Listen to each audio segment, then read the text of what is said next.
Ni Lynette yung proposal ni Dr. RJ na magpakasal sila at ayun na nga, marami na silang pinaplano at hindi agree dun si Zoe at galit na galit ito dahil salat daw ng babae bakit sininit pa ang balak nitong pakakasalan. Kung kaya sinabi din ni Dr. RJ kay Zoe na wala siya magagawa kahit ayaw pa niya, gusto niyang kasalan si Lynette kahit hindi pa daw papayag yung kanyang anak na si Zoe, kung kaya't galit ito sa kanyang daddy at talagang pinaringgan din pati itong si Lynette. Itong Moira naman nagingit-ngit sa galit dahil sa desisyon ni RJ, pero wala pa din siya makagawa dahil siyempre iba na yung katayuan niya, hindi na siya yung Moira at siyempre may bago na siyang katauhan sa kay Morgana at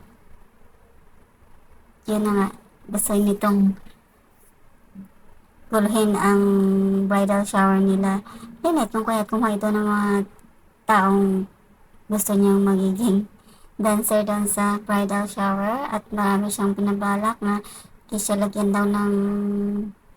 something yung pagkain nila para daw sumakit yung tiyan nilang lahat at ayun na nga, kasabot nito ang kanyang secretary ng kanyang mami Chantal at tawang-tawa itong dalawa habang sumasayaw yung mga lalaki. Ito naman si Dr. Carlos, nangingit-ngit sa galit na mabalitaan na ikakasana daw si Lynette dahil binalita ito ni Moira sa kanya at I'm sure may gagawin na naman itong kabalbalan. Samantala, itong Annalyn Santos naman, kinikilig doon sa bagong doktor na doon sa Apex mag-practice ng kanyang residency kung kaya ayan, lagi siyang binibero ng kanyang mga kaibigan at pinagloloko kaya nabigyan ito na parang natutuwa din dahil syempre kinikilig din dahil may kapugian yung doktor na Koreano at pati na din itong pasyente nilang bata na dinala nila dun sa FX, pinipira si Doc Annalyn at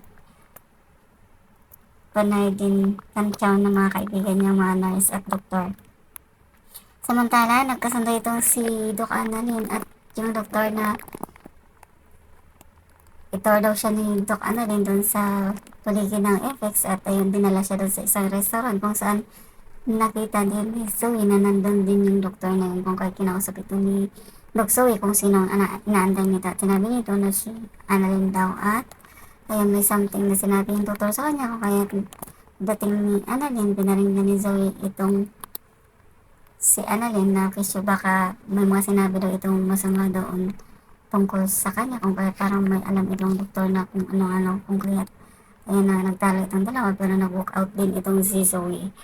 at ayun na guys, talagang ready na ang lahat, excited na din sila Lynette sa paparating na kasal nila at bridal shower pa sila at itong Aling Susan naman at Jusa binibiro si Doc Annalyn dahil magkasama sila ng Koreanong doktor na bumalik sa Apex at ayun na nga guys, thank you so much for watching. Please don't forget to like, subscribe and press the bell button for you to notify on my next video. Thank you and bye!